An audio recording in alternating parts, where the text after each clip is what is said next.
Trauma, it comes in disguise, looking like strength. I'm an alpha female. I'm a strong woman. I'm an independent woman. I'm masculine. I'm a tomboy. That's the way my voice is. I'm used to shouting. I have money of my own. Pick your pen and your paper. Let's talk about trauma. Trauma is one thing that comes in the disguise as strength. There are so many women that feel like they are so strong, they are so powerful, they are so tough, they are so masculine, they have everything together. I used to be that woman. Blessings to you, you're so strong. I love the fact that you have so much tough mind, the way you are able to absorb negativity. Blessing you, they chest down. I always wonder, oh, that's not strength, that is trauma.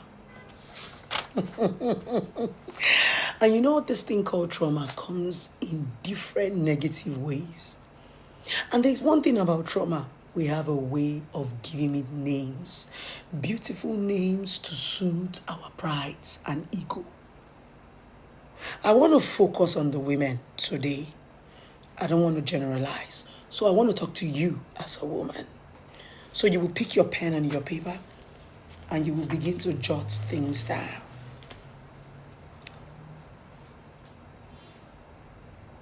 You can now stay alone by yourself conveniently. Everybody say love yourself and love your company. You've become so addicted to being by yourself that, when you remember that somebody's going to come around you, you feel a little bit uncomfortable. You start to, look for an excuse. You're used to being alone.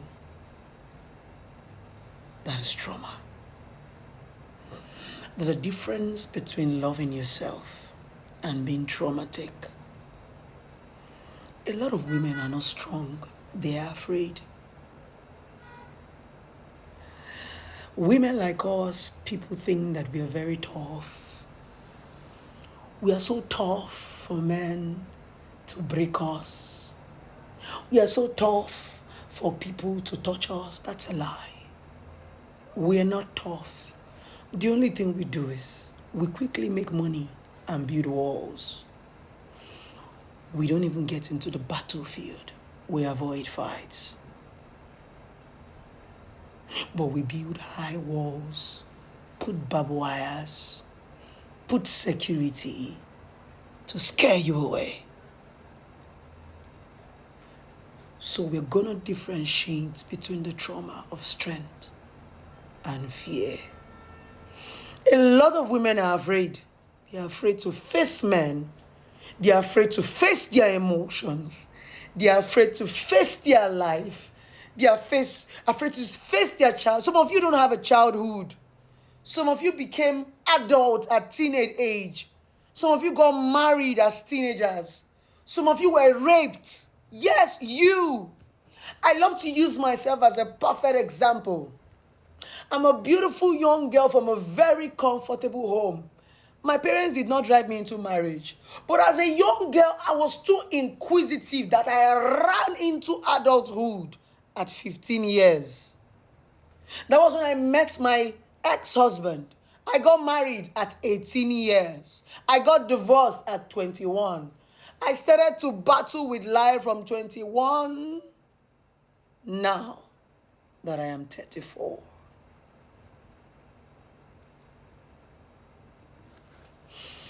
There was no time to heal. After my divorce, I got a job. After my job, I started a career in relationship therapy. Then fame came.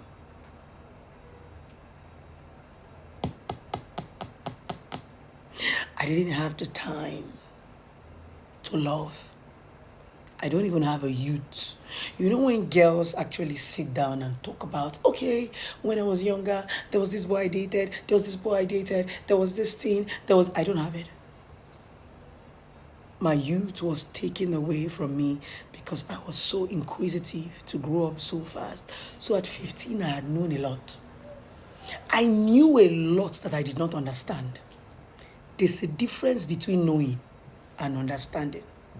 The problem is a lot of young people know about sex, but they don't understand sex.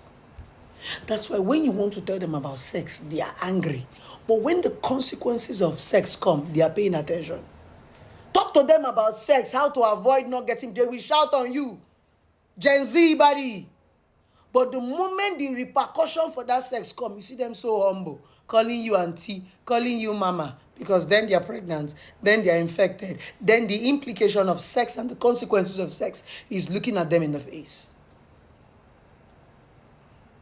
So there's a difference between knowing something and understanding something. Trauma. Traumas are things that you're not even aware about. You know, the biggest problem is finding a problem. Many of you do not know your problem. That is your biggest problem. So first of all, there can never be a solution. For you to be able to get a solution, you need to have, first of all, understand that there is a problem to solve. Some people don't even know the problem. That is the problem. So first of all, every day of your life, you need to have a checkbook and ask yourself, do I have a problem? Because a lot of us have a problem. Now, we need to find this problem before we start walking towards the path of healing or betterment. The reason why we are crazy, we are toxic, we are mad is because we don't even, now so them born me, my voice loud. I have anger issues. I have a bit of shaker. I have gandusa. Now so mama born me. I have mask. It's a lie. It's trauma. You've not understood that as trauma. That's the reason why your masculinity plays the better part of your feminism. I am number one woman who is an alpha female. That was one word I used to deceive myself until I became a professional relationship therapist and understood that I was dealing with trauma. Before a man talk, I will reply. I like arguments. Arguments, leave it for me. By the time I'm sweating and my makeup have not started dripping with my one eyelash is off, there's how we argue, I will remove my wig. Major arguments feature our makeup. I will be cleaning my makeup. I always wanted to win a fight. An argument that people said to me, Blessing, go and study law. If I have not shouted, it's as if I have not made a point. If my voice never high, pass raised to power 300, I have not passed the message. I didn't believe that you can actually talk quietly and people pay attention. You don't have to shout. If you tell me, that's how I am. That my mother's voice is loud. If my mother and my uncle is having arguments, you think that they are fighting. That was my excuse for years. I was dealing with trauma.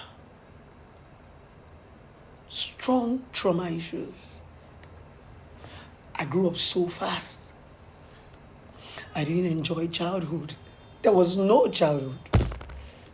Not because my parents didn't give it to me, because I was too inquisitive to become an adult.